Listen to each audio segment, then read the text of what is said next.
بسم الله الرحمن الرحيم. الحمد لله والصلاة والسلام على رسول الله محمد وآله وصحبه ومن اهتدى بهداه. رب اشرح لي صدري ويسر لي أمري واحلل عقدة من لساني يفقهوا قولي. لجزء الذاريات ليشتنا جزء سورة النجم.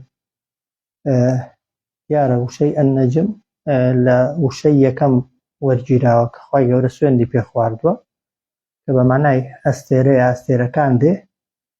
طبعا سورتێکی مەکیە بابەتەکانی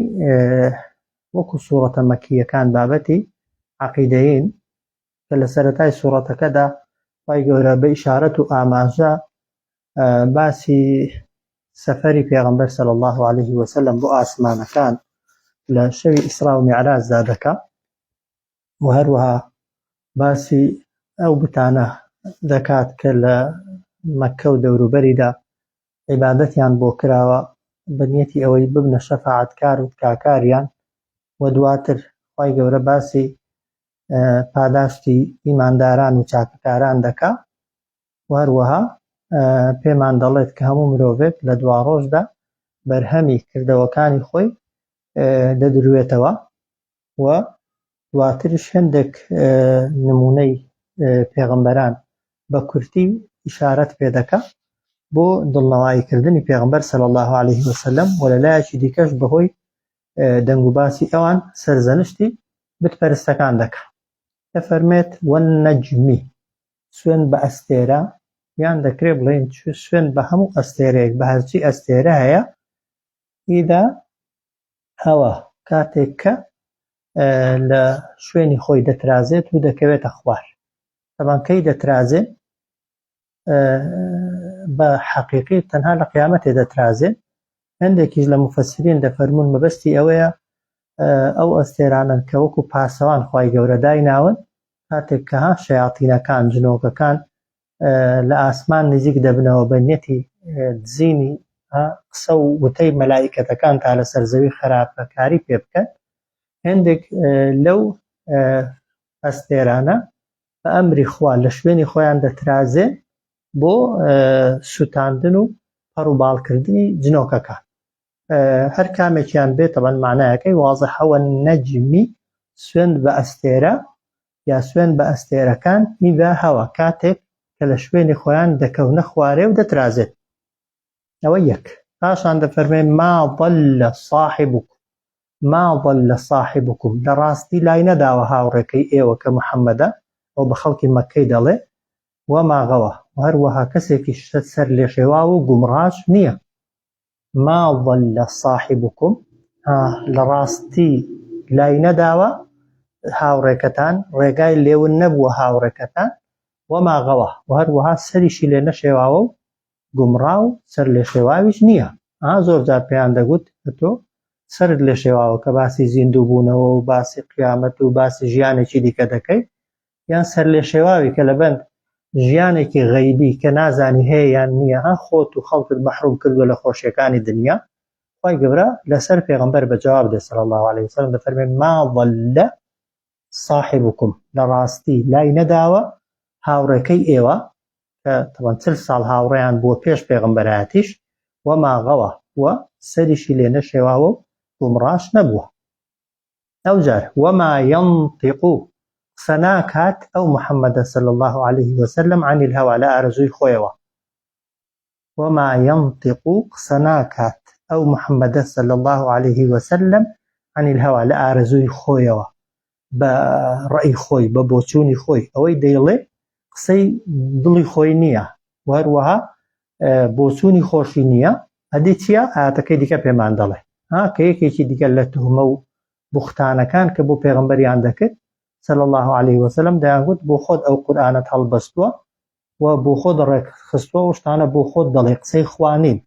بەڵام خوا دەفەرمێ وما ينطق سەناکە ئەو محەممەد صلى الله عليه وسلم عن الهوى يعني لە ئارزووی خۆیەوە بە بۆچوونی خۆی و لە خۆڕا هیچ شتێک ناڵێ. این هو يعني ما هو ئەوەی دەیڵێ هیچ شتێک نییە إلا وحي تەنها نیگایەکە يوحى بۆی نیگا کراوە بۆی نێردراوە فەرمانی پێکراوە. این هو ئەوەی ئەو دەیڵێ ئەو قورئانەی ئەو دەیڵێ ئەو قسانەی ئەو دەیڵێ إلا وحی تەنها نیگایەکە یوحا بۆی نێردراوە فەرمانی پێکراوە کە بیڵێ جا ئەوە هیچ قورئان قسەی تێدا نییە کە لەفظەکەی و دەربڕینەکەشی هەمووی ئیخوایە وازەحە بەڵام قسە لەسەر فەرمودەکانیەتی فەرمودەکانیشی قسەکانی خۆشی ئەوەی کە پێیان دەوترێ فەرمودە و هەروەها کردارەکانیشی ئی پێغەمبەر صلی الله عليه وسلم هیچی بۆ چوونی خۆی نییە ئەوەی پێغەمبەر گوتبێتی و کردبێتی وەکو دین وەکو بەشەر نا وەکو حەزی ئینسانی نا ئەوەی پێغەمبەر صلی الله عليه وسلم گوتبێتی وەکو ڕێنمایی دینی حکمەکەی وەکو قورئانی وایە بۆ ئیش پێکردنێ بۆ چونکە پێغەمبەران سەلامی خوایان لێبێ لە خۆڕا قسە ناکەن ئەوەی دەیڵێن کە پەیوەندی بە قیامەت و بە دین و بە ژیانی ئینسان و وەک دەڵی دوا ڕۆژی ئینسانەکانەوە هەبێ حتمەن خوای گەورە فەرمانی پێکردو بەڵام مەرج نییە لەفظەکەی خوای بێ وازەحە خوای گەورە خستوویەتی دڵی پێغەمبەر یان فەرمانی بە پێغەمبەر کردووە کە ئەو کارە بکە یان ئەو شتە بڵێ بەڵام بە تعبیری خۆی بە بۆچوونی خۆی یعنی وشەکان پیتەکان حرفەکان ئی خۆینی بەڵام مانا و مەبەستەکە لە خواوە هاتوو وازەحە بۆیە جیاوازی بەینی فەرمودەی قودسیش لەگەڵ قورئانی قورئان لەفظ و معناکەی دەق هاودەق هەمووی لە خواوە هاتووە و پێغەمبەر صلی الله عليه وسلم تەنها دووبارەی کردوتەوە بەس فەرمودەی قودسی و فەرمودەکانی دیکە مانا و ناوەڕۆکەکەی خراوەتە مێشک و دڵی پێغەمبەر صلی الله عليه وسلم پێغەمبەر بە تعبیری خۆی دەری بڕیوە بۆیە دیقەتی دەنێ لە قورئاندا فتحە و کەسرێک زیاد و کەمی کردووە نا چونکە قسەی خوایە بەڵام لە حەدیثدا چەند حەدیثی صحیحمان هەیە زیاتر لەوە حەدیثی هەڵبەستراومان هەیە بەدەمی پێغەمبەرەوە و ئەگەر علمی حەدیث نەبایە و ئەو زانە گەورانە خۆیان ماندوو نەکرد با ئێستا نەمان دەتوانی بە ئاسانی لە یەکتریشیان جیاکەینەوە بۆیە خوا دەفەرمێ ئین هووە ئەوەی محەممەد هێناویەتی و دەیڵێ إلا وحی تەنها نیگایەکە یوحا بۆی نێردراوە بە تەمەن بە نوێنەرەکەی خۆی داخوا بۆی ڕەوانە کردووە ئەو جار خوا دەفەرمێ علەمەه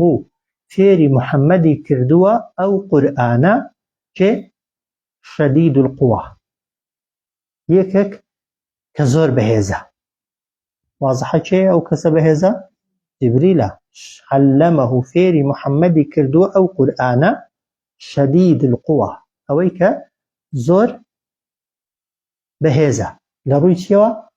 ئەوەن لە ڕووی جەستەییەوە و لە ڕووی حیفظ و لەبەرکردنیشەوە تەمان جیبریل فریشتە و مەلائیکەت و ئەمینی وحیە هەناسە هەڵکێشان و هەناسە دانێکیشی لەبیر نەچووە بیگەێنێ بە پێغەمبەر صلی الله عليه وسلم و فعلەنیش بەهێزە چونکە جیبریل سەلامی خوای لێبێت ئەو مەلائیکەتەیە کە خوای گەورە هەندێک لە ئاوەدانیەکانی بە یەک باڵ طبعاً هەڵگرتن بە یەک باڵ کە 600 باڵشی هەیە بۆ خۆی بە یەک باڵی ئاوەدانیەکانی قەومی لووتی هەڵگرتووە گەیاندونیەتیە نزیک ئاسمان ئەودا لێەوە ژێراوژێر و کردەوە طبعاً لە ڕووی جەستەییشەوە کەسێکی بەهێز بووە علەمەه فێری محەممەدی کردووە صلی الله عليه وسلم ئەو قورئانە شەدید القووە یەکێک فریشتەیەک کە زۆر زۆر بەهێزە ئەو جار تایبەتمەندیەکی دیکەی ئەو فریشتەی کە قورئانی هێناوە ذو مرڕەت خاوەنی بیر و هۆش و تێگەیشتنێکی فراوان و گەورەیە ذو مرڕە یعنی خاوەنی بیر و هۆش و تێگەیشتنێکی گەورەیە چۆن لە جەستەدا بەهێزە و جەستەکەی گەورەیە کە جیبریل 600 باڵی هەیە کە پێغەمبەر صلی الله عليه وسلم ئێستا باسی دەکەین لەسەر شکلی خۆی دیویەتی هەر باڵێکیشی وەکو گوتم بە تەنها توانیویەتی چەندان ئاوەدانی پێ هەڵ بگرێت و ژێراوژووریان کە بێگومان چەندە لە ڕووی جەستەییەوە بەهێز بووە لە ڕووی ژیری و بیرتیژیش خۆی گەورە هێندە هێزی پێداوە ذو مرڕەتین خاوەنی بیر و هۆش و وەک دەڵێن ژیریەکی زۆر بێوێنەیە ئەو جار خوا دەفەرمێت فەستەوا ئەو جیبریلە لەسەر شێوەی خۆی لەسەر شکلی ڕاستەقینەی خۆی ڕاوەستا لە بەرامبەر پێغەمبەردا صلی الله عليه وسلم کە لە ئەشکەوتی حیرادا وحی بۆ پێغەمبەر هێنا صلی الله عليه وسلم و پێغەمبەری بەخۆوە کوژی، پێغەمبەر ترسی لێ نیشت و نەشی دەزانی ئەو کەسە کێیە، داوای کرد کە خۆی پیشانی پێغەمبەردا صلی الله عليه وسلم، خۆی پیشانی پێغەمبەردا صلی الله عليه وسلم لە لای ڕۆژهەڵات کە بە باڵەکانی تەمان پێشی خۆرەکەی گرت کە پێغەمبەر پێشتر سەلامی خوای لێبێ لە خەودا بینی بووی، زانی هەمان ئەو کەسەیە کە لە خەودا دیویەتی و دڵنیا بوویەوە لەوەی کە هەمان کەسە کە لە خەودا پیشانی دراوە، بەڵام لە هەمان کاتیشدا ترسی لێ نیشتووە بە شێوەیە کە دەفەرمون کەوتۆتە سەر خۆڵ و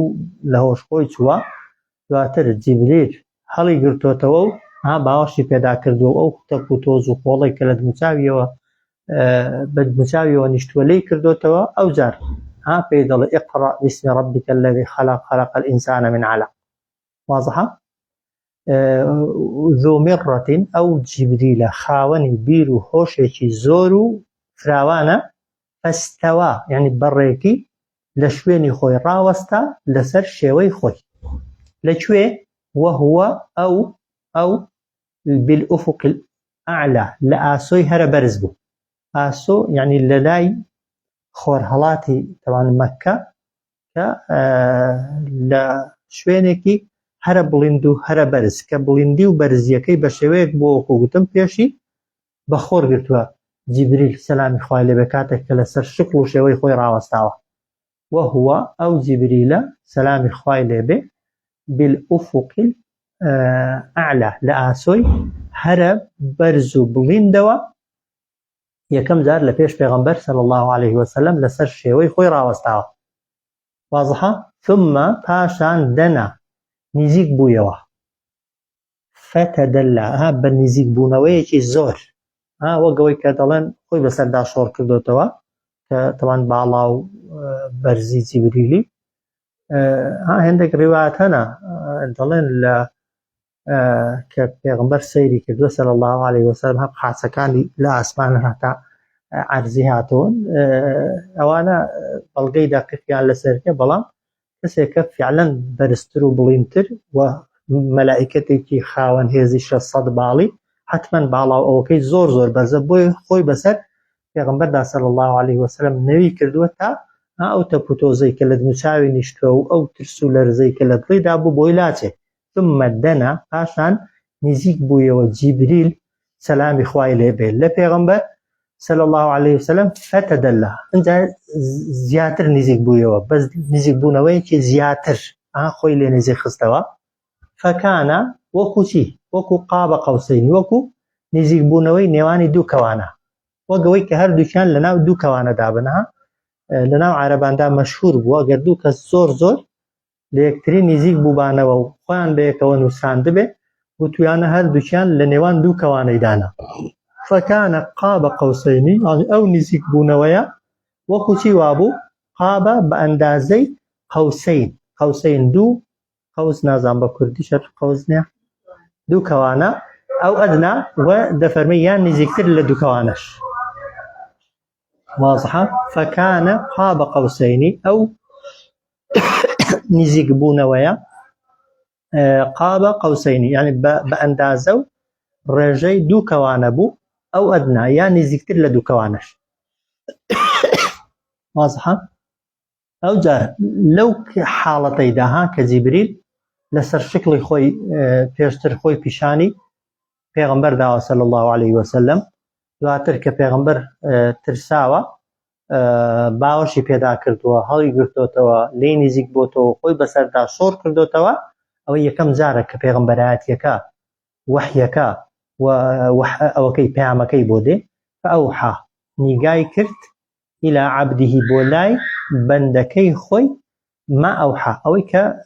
بۆی ناردوو، ئەوەی کە نیگای بۆ کرد کە مەبەستی ئەو 5 ئاەتانە کە لە سەرەتای سوورەتی عەلەقدا خوای گەورە بە جیبریلدا ناردنی. فەئەوحا نیگای کرد جیبریل سەلامی خوای لێبێ إلى عبده بۆ لای بەندەی کێ؟ بەندەی خوا، ما یوحا ئەوەی کە بۆی ڕەوانە کرابوو، ئەوەی کە بۆی نێردرابوو لە فەرمان و لە ئەمر و کە هەر سەرەتاکەی بە ئەمر دەست پێ دەکات ئیقڕە بسم ربك الذي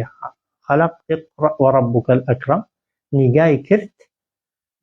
بۆ لای بەندەکەی خۆی بەندەی خوا ئەوەی کە بۆی ڕەوانە کرابوو. جا خوا دەفەرمێ ما كذب الفؤاد ما كذب الفؤاد درۆی نەکرد دڵی پێغەمبەر صلی الله عليه وسلم ما ڕەئا لەوەی کە بینی بووی بە چاوی خۆی. مەبەستی جیبریلە سەلامی خوای لێبێ کە بە شکڵی خۆی و بە شێوەی خۆی دیویەتی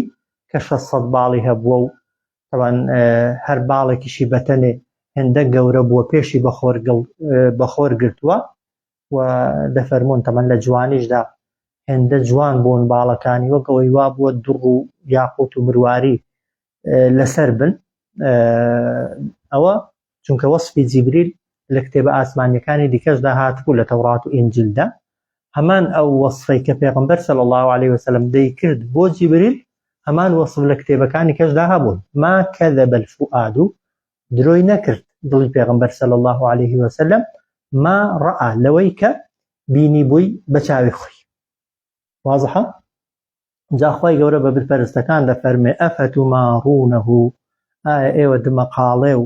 مناقەشە لەگەڵ محەممەددا دەکەن على ما يرى لەسەر ئەوەی کە دیویەتی. ئەفەتوماڕونەه ئایا ئێوە دمەقاڵێ و مناقەشە و نکوڵی دەکەن لەگەڵیدا لەسەر ئەوەی کە دیویەتی. واضحە؟ طبعا جمهوری ئەفەتوماڕونەه ئایا ئێوە دمەقاڵێ و مجادلە لەگەڵ محەممەددا دەکەن على ما يرى لەسەر ئەوەی کە دیویەتی. جا ئەوەی دیویەتی هەندێک دەفەرمون مەبەستی جیبریلە لە یەکەم جاری وەحی حاڵی، هەندێکی دەفەرمون بینینی جیبریلە لە ئیسرا و معراجدا چونکە جارێکی دیکەش پێغەمبەر صلی الله عليه وسلم لە ئاسماندا جیبریلی دیوە و طبعا ڕەئی کەشمان هەیە و ڕەئی جمهوری مفسرین ئەوەیە کە ئەوەی پێغەمبەر صلی الله عليه وسلم بینیەتی جیبریلە. لێرە دەڵێن ئێوە گومان یعنی مناقەشە لەگەڵ پێغەمبەردا دەکەن لەسەر ئەوەی دیویەتی مەبەستیان جیبریلە. بەڵام ڕەئی کەشمان هەنە مەسەلا ئیبن عەباس و عیکرەمە دەڵێن خوای گەورە لە ئیسرا و معراجدا خۆی پیشانی پێغەمبەر داوە. پێغەمبەر صلی الله عليه وسلم بە چاوی سەر خوای بینیوە. جا دەڵێن خوا ئیبراهیمی تایبەت کردبوو بۆی کە کردبووی بە خەلیلی خۆی، موسای تایبەت کردبوو بۆی قسەی لەگەڵدا دەکرد بەڵام نەیدی. بەڵام پێغەمبەری ئێمە ئەوە ڕەئیە طبعاً دەڵێن خوای گەورەی لە ئیسرا و معراجدا بە چاوی خۆی بینیوە. بەڵام عائیشە طبعاً نکوڵی لەوەی دەکات کە پێغەمبەر صلی الله عليه وسلم جیبریلی بینی بێ بەڵکو ئەوەی دیویەتی عفو خوای بینی بێ ئەوەی دیویەتی هەردوو جارەکە لەسەر زەویش و لە ئاسمانەکان جیبریل بووە و ڕەئی سەحیح و بەهێزیش هەر ئەوەیە کە لە دنیادا سەوف یەڕا لەمە دوای ئینسان خوای دەبینی لە دنیادا وا نابینری. واضحە؟ ئەفەتوماڕونەه ئایا ئێوە مناقەشە و مجادلە لەگەڵ پێغەمبەردا دەکەن صلی الله عليه وسلم لەسەر ئەوەی دیویەتی. ئەوجا دەفەرمێ وەلەقەد سوێن بەخوا و بەبێ گومانی ڕەئاه یعنی محەممەد صلی الله عليه وسلم جیبریلی بینی نەزلەتەن ئوخرا جارێکی دیکەش. ئەوەی پێشتر لە دنیایە بوو لە ئەشکەوتی حیرا لەسەر زەوی. وەلەقەد خوا دەفەرمێ سوێن بەخوا و بەبێ گومانی ڕەئاه یعنی پێغەمبەر صلی الله عليه وسلم جیبریلی بینی نەزلەتەن یعنی جارێکی ئوخراتر جارێکی تر طبعاً بە شێوەی خۆی لەنا بە شکڵی بەشەر پێغەمبەر زۆر جار دیویەتی وایە و تەنانەت لە سەحابەکانیش هەیانە جیبریلی بینیوە لە شکڵی مرۆڤ و لە شکڵی بەشەردا. واضحە؟ وەلەقەد ڕەئاه سوێن بەخوا ئەو جیبریلی بینیوە نەزلەتەن ئوخرا جارێکی دیکەش. لەکوێ دیتی؟ عند سدرة المنتهى لەکن داری سیدر کە منتەها کۆتا شوێنە کە زانستی مەلائیکەتەکانیش و پێغەمبەرانیشی پێگەیشت بێ. کۆتا شوێنە نەک مرۆڤ مەلائیکەتیش پێی بگەن و هیچ پێغەمبەرێکیش لەوێ تێنەپەڕیوە ئەگەریش چوو بێت بۆ لای خوا و کار چەندە نیشمانە هیچ دەلیلێک پێغەمبەری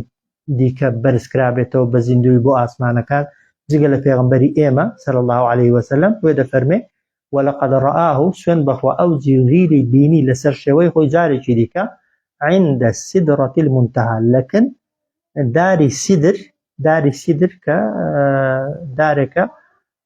طبعا پێدەوترێت شەجەرەة النەبق بۆیە پێدەوترێت سدرة المنتهى چونکە لە ئاسمانی حەوتەمە و لە نزیک عەرشە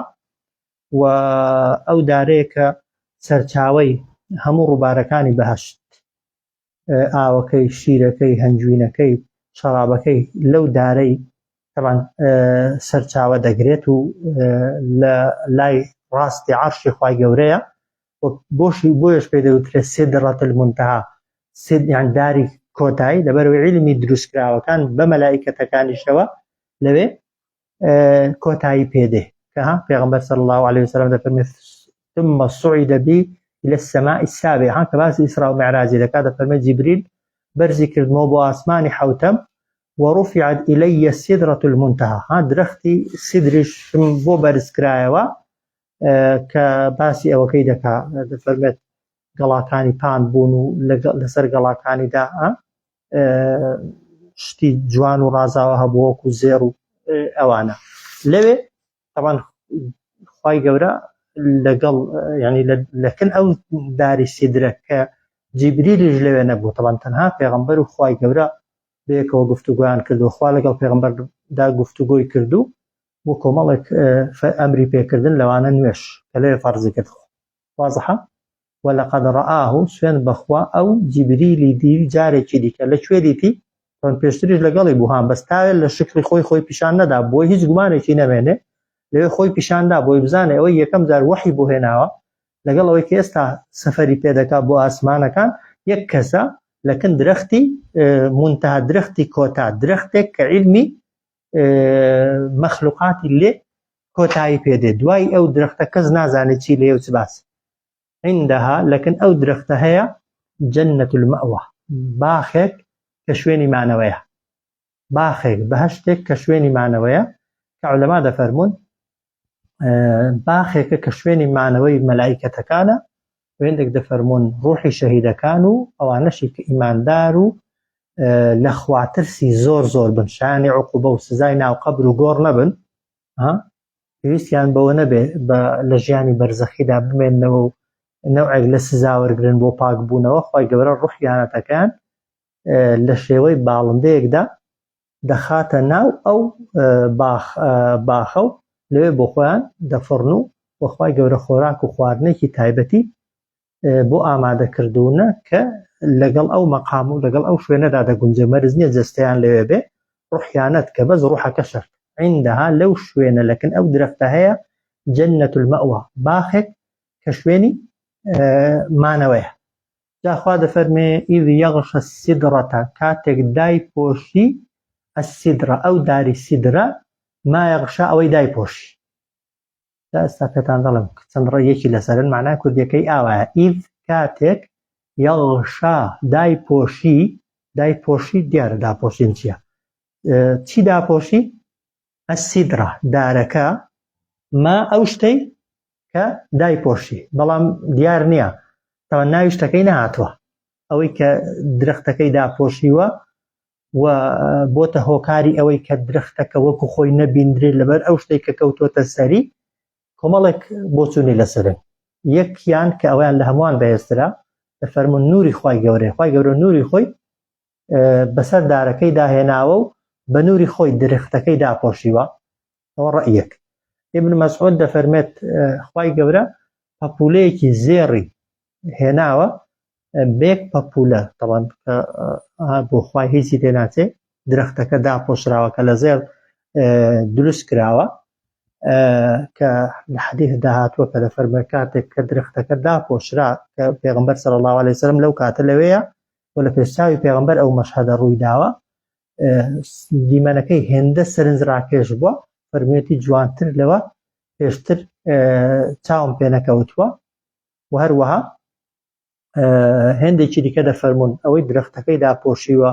مەلائیکەت بوون کە ئەوش حەدیثمان هەیە کە دەفەرمێ پێغەمبەر صلی الله عليه وسلم لەسەر هەر گەڵایی دارێکی مەلایکەتێکم دەبینی تەسبیحاتی خوای پەروەردیگاری دەکرد ئەوەش ڕەیەکی دیکە هێندێکیکە دەفەرمون کۆمەڵێک تەیر و باڵندە کە دەگونجێ ڕوحیانەتی ئیمانداران و شەهیدان و پیاوچاکان بوو بێ لەو کاتەدا خوای گەورە خستوێنێتێ سەر درەختەکەی گرنگ مەشهەدێکی زۆر جوان کە ئێستا باسی دەکات کە پێغەمبەر صلی الله عليه وسلم بە چاوتروکانێکیش چاوی لەسەر لانەداوە هێندە بەلایەوە جوان و سەرنجڕاکێش بووە واضحە إذ يغشى السدرة کاتێک دای پۆشی داری سیدر ما يغشى ئەوەی دای پۆشی واضحە ئەجا وەکو گوتمان یەکێک لەو شتانە بەڵام بەهێزترین ڕێی ئەوەی کە خوا بە نووری خۆی بە بەشێک لە نووری خۆی درەختەکەی داپۆشیوە و بۆتە جا حەکس یەکتریش نین بەڕاستی دەگونجێ هەمویان بنها هەم نووری خوای و هەمیش پەپوولە زێڕەکە و هەمیش مەلائیکەتەکان کە حەدیثی لەسەرە و هەمیش ڕوحیانەتەکان دەگونجێ لەو کاتەدا خوای گەورە هەمووی بەیەکەوە لەوێ کۆکردنەوە بۆی شەموو بۆچوونەکان هەنە چونکە بۆچوونەکان هیچیان دش بە یەکتر نین دا دەفەرمێن ما زاغ البەسەڕ لای نەدا چاو ما زاغ البەسەڕ لای نەدا لە سەیرکردن چاوەکانی خۆی پێغەمبەر صلی الله عليه وسلم وما طغى سنوورشی نەبەزاند سەیری شوێنێکی دیکەکە کوێی بۆ دیاریکرابوو بەس تەماشای وێی کرد ئەوەش نوعێکە لە ئەدەب کە ئینسان دەچێتە شوێنێکی تەنها سەیری ئەو شوێنەی بکات کە ڕێگە پێدراوە ئەو شوێنانەی کە ڕێگە پێدراونینە لەوێش هەرچەندە خوا سنوورشی بەڵام بەس سەیری ئەو جێگای دەکرد سنووری نەبەزان ما زاغ البەسەڕ لای نەدا چاوی پێغەمبەر صلی الله عليه وسلم لەو درەختە لای بدا یعنی سەیری ڕاستیکە یان سەیری چەپیکە وما طغى سنوورشی نەبەزان یعنی کوێی بۆ دیاری کرابوو یان چەندە پێویست بوو تەنها سەیری ئەوەی دەکرد و سنووری تێنەپەڕاند داوە ئەو جەخوا دەفەرمێت لەقەت سوێن بەخوا ببێ گومانی ڕەئا بینی هەر پێغەمبەر صلی الله عليه وسلم من آيات ربه لە نیشانەکانی پەروەردیگاری الكبرى نیشانەی هەرە گەورە مەبەستی لە ئیسرا و معراجە واضحە سدرة المنتهى بینیوە بەیت المەعموری بینیوە وایە کە مەلائیکەتەکان تێیدا تەوافیان کردووە بەهەشتی دیوە ئاگری دیوە جبریل لەسەر شقلی خۆی دیوە وایە و چەندان دیمەنی دیکەی بەهشتیەکانی بینیون و وەک دەڵێ پرسیاری کردووە چەندان دیمەنی لەناو دۆزەختا و لەناو گۆڕ و قەبردا پیشاندراون کە ئەوانە هەمویان لە ئیسرا و معراجدا کراون وەخواش بۆیە لە سوورەتی ئیسرادا دەفەرمێت لینوریه من آياتنا الكبرى سەفەرەکەمان پێکرد تا نیشانە گەورەکانی خۆمانی پیشان دەین لێرە باسی واقعەکەی دەکات لەقەد ڕەئا سوێن بەخوا ئەو بینی من آيات ربه الكبرى لە نیشانەکانی پەروەردیگاری ئەو نیشانانەی کە نیشانەی هەرە گەورن تەمان لەسەر هەم دەسەڵاتی خوای گەورە و هەمیش لەسەر پێغەمبەراتی پێغەمبەر صلی الله عليه وسلم واضحە ئەو جار خوای گەورە دێتەوە سەر گفتوگۆکردن لەگەڵ بتپەرستەکانی مەککە دەفەرمێ ئەفەڕەئەیتم اللات والعوزا هەواڵم پێ بدەن سەبارەت بە هێز و دەسەڵات و توانای لات و عوزا لات و عوزا لات ناوی یەکێکە لە بتەکان کە خەڵکی تائیف کاتی خۆی پەرستویانە لە وشەی چی وەرگیراوە لات لە ئەڵڵای وەرگیراوە ئەڵڵایە ناوی خوایە کردویانێتە لات و عوزاش بتێکی دیکە بووە کە خەڵکی ئەوەکان غەتەفان تیرەی ئەوەکان پەرستویانە خوای ئەوان بووە کە دوای فەتحی مەککەی تەوان خالیدی کوڕی وەلید ئەو بتانەی هەردوو شکاندن بە دەستی خۆی تەوان ئەو جار وەمەنات و هەروەها مەناتش مەنات لە چی وەرگیراوە هەریش لە مەنانی کە سیفەتی خوای گەورەیە ومناة الثالثة الأخرى وخواي مناتش بتي مناتش كالسيما لا خواكاني دي كان يعني يكك لخواكاني دي كانوا سيم خوانا طبعا يكشان هبون دوی دیکەش بەڵام لەناو ئەو سیانە لە مەککە و لەو دەور و بەری مەککەیدا زۆر بەناوبانگ بوون و خەڵک زۆر دەیپەرست بەس خوا دەفەرمێ ئەفەڕەئەیتم هەواڵم پێ بدەن ئەی بتپەرستەکانی مەککە ئەی ئەو کەسانی کە دار و بەر دەپەرستن سەبارەت بە دەسەڵاتی لات دەسەڵاتی چییە ئەگەر بیپەرستن چتان بۆ دەکاو ئەگەر نەیپەرستن چی پێ دەکرێت والعوزا و هەروەها بتی عوزا و هەروەها ومەنات و هەروەها دەسەڵاتی مەناتیشم پێ بڵێن هەواڵم پێ بدەن الثالثة کە خوای سێهەمتانە و الأخرى یەکێکی دیکەی لە خواکانتە. واضحە؟ ئەوجا خوا دەفەرمێ ئەلەکم الذەکەر وەلەه الأنثى بۆ ئێوە خوا نێرینەی دروست کردووە و بۆ خۆشی مێ ئەوان داود مەلایکەت چی خوات بۆ خۆشیان بەکسی دموچاویان ڕۆژ دەبوون و گرژ دەبوون و ڕەنگیان تێک دەچوو بەکسی ڕازی نەبوون وایە بەڵام کە کوڕیان دەبوو گەشتکە دەبوون و وەک دەڵێ سەدان نەزر و قوربانیان بۆ دەکرد بۆی بمێنێتەوە تەنانەت پەنایان لەبردا بەرشتی نابەجێش جاری وا هەبوو نەزریان کردووە کە ئەگەر کەسێک دە کوڕی ببێ یان چەند کوڕی ببن یەک لە کوڕەکانی بۆ بتەکان بکاتە قوربانی کە پێی وا بۆ بتەکان دەتوانن ئەوانەی پێ بدەن یا بتەکان ئەویان پێداوە بۆی خوا دەفەرمێ هەواڵم پێ بدەن سەبارەت بە دەسەڵاتی لات و عوزا یا دەسەڵاتی مەنات کە سێمە و یەکێکە لە یەکێکی دیکەی لە خواکانتە. ئەجا خوا دەفەرمێ ئەلەکم الذەکەر بۆ ئێوە خوا خۆ خالق چێیە؟ خالق خوایە. ئەگەر قەرار بێ بەعەقڵیوان قسان دەکا ئەگەر قەرار بێ کوڕ لە کچی چاتر بێ خوا چی دەکرد؟ خۆ هیچ یانی نییە خوا نە کوڕی هەیە نە کچی هەیە وایە؟ بەڵام ئەگەر قەرار بێ بەعەقڵیوان کوڕ چاکتر بێ خۆخوا کوڕی بۆ خۆی دروست دەکرد مەلایکەت کە ئەگەر کچبانە و مەینەبانە و خراپبانە وانە ئەو بەعەقڵی ئەوان تەوان ئەلەکم الذەکەر خوا بۆ ئێوە نێرینەی دروست کردووە ئەو وەکو پرسیاری سەرزەنشکردنە وەلەه الأنثى و بۆ خۆشی مێینە خوا دەفەرمێت تیلکە ئەوە ئیذەن ئەگەر وابێ کە واژ نییە تەبەن قیسمەتون دابەشکاریەکی ضیدە ستەمکارانەیە ئێوە شتی چاک بۆ خۆتان دادەنێن و خراپەکەی بۆ خوا دادەنێن خۆ بە ئیعترافی هەموو بتپەرستەکانی مەکەش خوای خالیق و خوای رازیق و خوای ژیەنەر ئەڵڵا بوو وایە ئەوان بۆ بتە بێکەڵکەکانی خۆشیان شتی خراپیان دانەدەنا ئێستا چۆن دەکرێت شتێک کە لە مێشکی خۆتدا خراپە بیدەیە بەخوا تیلکە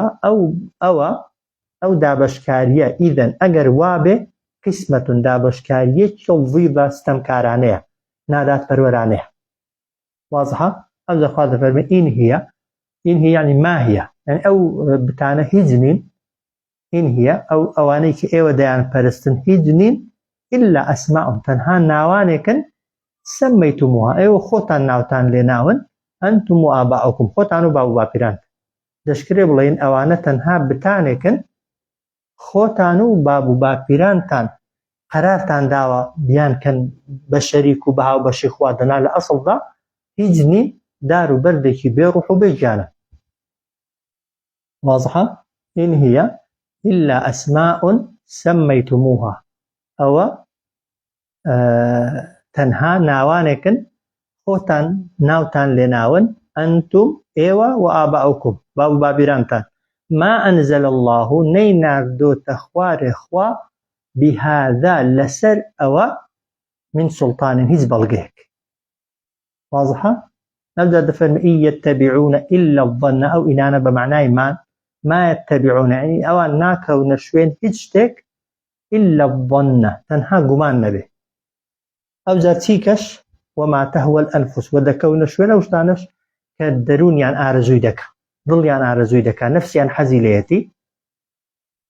واضحە؟ ولقد جاءهم سوێن بەخوا هات بۆیان من ربهم لەلایەن پەروەردگاریانەوە الهدى ڕێنمونی. واضحە؟ إن هي إلا أسماء سميتموها أو بتاني أوان دي پەرستن هیچ نین تەنها ناوانێکن خۆتان و باب و باپیرانتان ناوتان لێ ناون ما أنزل الله بها من سلطان نەیناردۆتە خوارێ خوا لەسەر خوایەتی و پەرستشی ئەو بتانە هیچ بەڵگەیەک ئین یەتەبیعونە ئیلا الظەنە ئەوان تەنها شوێن گومان دەکەون وما تهوى الأنفس و شوێن ئەو شتانەش دەکەون کە دەرونیان ئارەزووی دەکا نەفسیان پێی خۆش. ولقد جاءهم سوێن بەخوا هات بۆیان من ربهم لەلایەن پەروەردگاریانەوە الهدى ڕێنمونی. واضحە؟ ئەوجا خوا دەفەرمێ ئەم للئینسانی ئایا مرۆڤ دەستی دەکەوێت ما تەمەنا ئەوەی ئارەزووی دەکاو ئەوەی حەزی لێیە ژیان بە حەزە ژیان بە ئارەزوویە ژیانی دنیاش نەگی قیامەتێ ئەوان بە حەز و ئارەزوو خەیاڵات دوایان دانابوو لە دنیادا هەرچی پێیان خۆشە بیکەن بەڵام بەوەی کە نەزرێک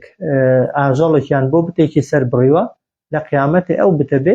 دەکەن خوای شەفاعەتیان بۆ بکاو تکایان بۆ بکاو ڕزگاریان ببێ لە دنیادا ئینسان بە خەیاڵ هیچی بۆ دێ بە خەیاڵ دەگەی بە هیچ شوێنێکی تا لەکن خوای پێی بگەی بێگومان ناخوا دەفەرمێ ئەم لیلئینسانی ئایا بۆ مرۆڤ هەیە مرۆڤ دەستی دەکەوێ ما تەمەنا ئەو شتێک کە ئارەزووی دەکا و حەزی لێیەتی شتی وا هەیە تەمەن بێگومان نییە فەلله الآخرة ئاگادار بن هی خوایە دوا ڕۆژ و دنیا دوا ڕۆژت دەوێ هەر دەبێ لەگەڵ خوای پەیوەندیت هەبێت دنیاشت بوێ هەر دەبێت لەگەڵ خوا پەیوەندیت هەبێ لە دنیادا مەبەستت بێ شتێکت دەستکەوێت دەبێت داوا لە خواکەی و هەوڵی بۆ بدەیت و لە قیامەتش بە هەمان شێوە فەلله هی خوایە و بەدەست خوایە الآخرة والأولى ژیانی دنیا و هەروەها ژیانی ئاخرەت دوا ڕۆژ و هەروەها ژیانی دنیا واضحە ئەو جار خوای گەورە دەفەرمێت وەکەم من مەلەکی کەم یعنی زۆر لە فریشتەکان هەن فی السەماوەتی لە ئاسمانەکاندا چەند مەلایکەتی لەنە ئاسمان بە ملیۆنان بە هەزاران تەوان ئێمە ژمارەکان هەر نازانێت جا خوا دەفەرمێ تەوان هێندێک خەڵکیش هەبوو مەلایکەتی دەپەرست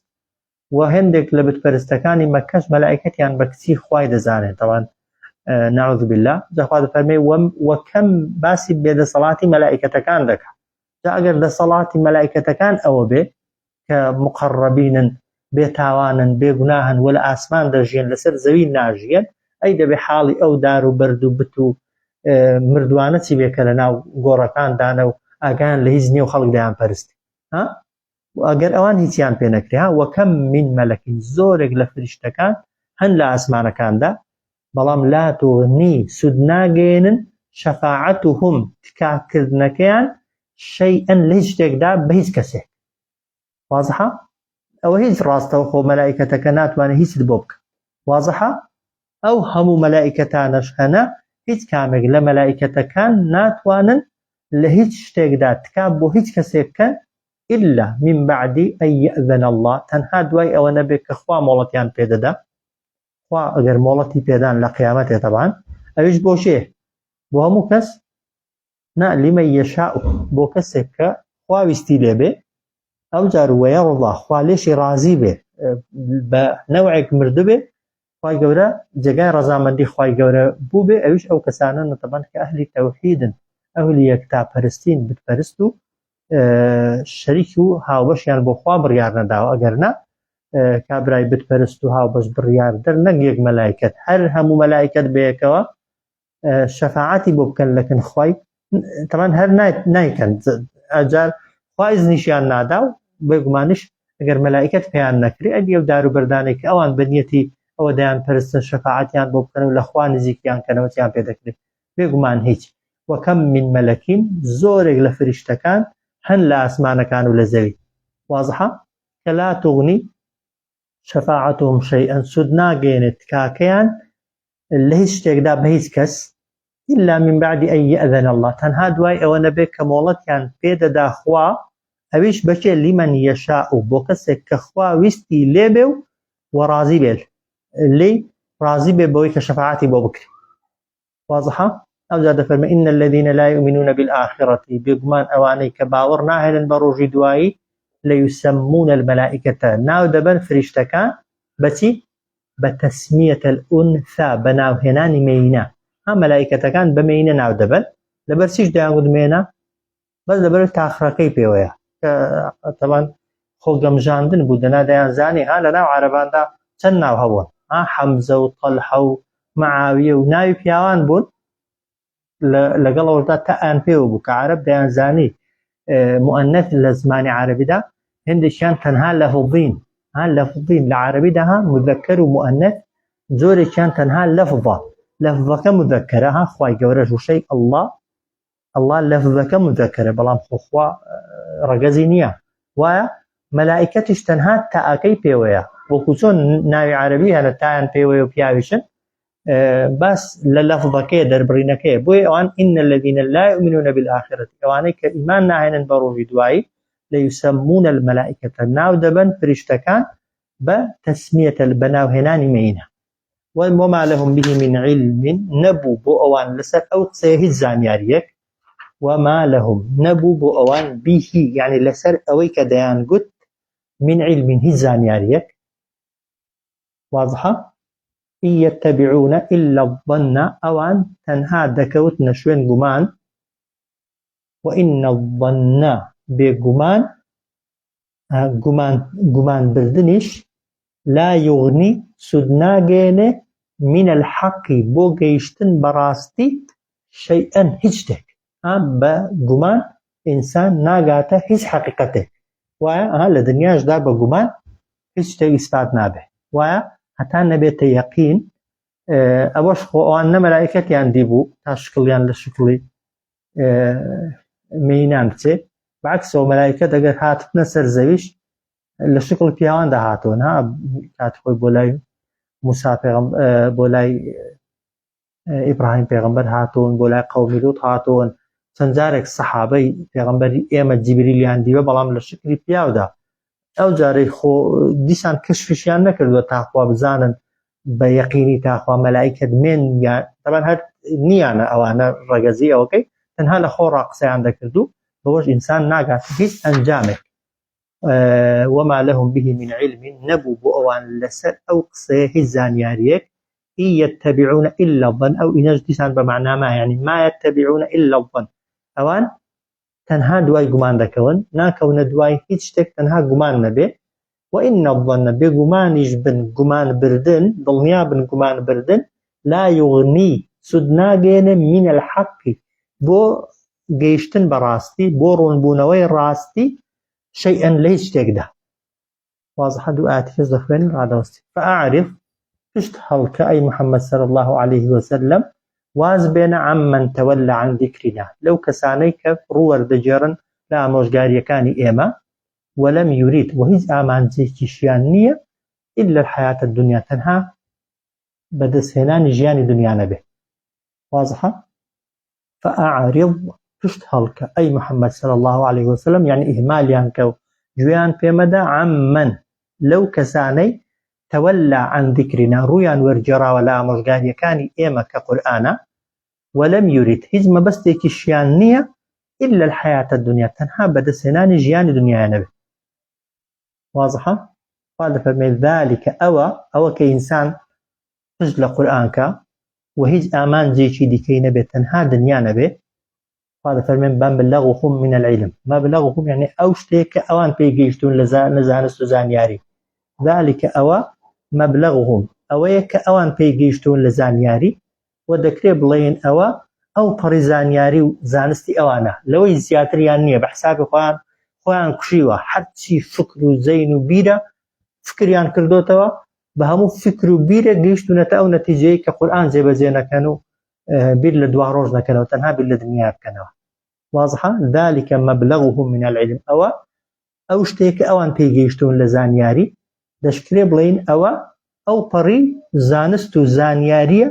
زانیاری ئەوانە إن ربك بگومان پەروەردگاری تۆ هو أو أعلم زاناترە بمن ضل عن سبيله بوي كشي لا ددا لرقاي راست وهو وهر خواش أعلم زاناترة بمن اهتدى بو كسي يا بو كساني كرقاي راست ذكر وقصيت دانيا ذلك مبلغهم من العلم أو بري زانست زانياري أوانا أو شتيك أوان بيجيشتون لزانست زانياري إن ربك هو أعلم فالوردقاري تو زاناترة بمن ضل عن سبيله بو كسيا بو كساني كلادة لرقاي راست لرقاي خوا وهو وهر خواش أعلم زاناترة بمن اهتدى بو كسي يا بو كساني كرقاي راست دقر نبرو رين مني وردقر صلى الله على سيدنا محمد وعلى آله وصحبه أجمعين.